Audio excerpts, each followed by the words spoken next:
Allah unsur terbesar tanah. Yang kedua air. Yang ketiga angin.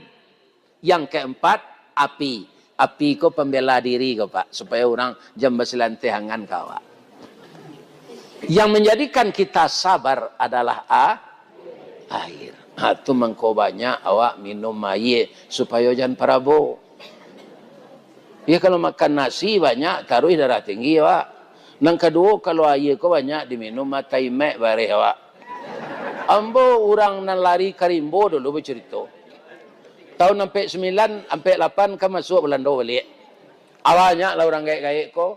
Nyolah pakai juga sopiaman orang gaik itu. Tapi sekarang itu. Kemana? Pakuasi.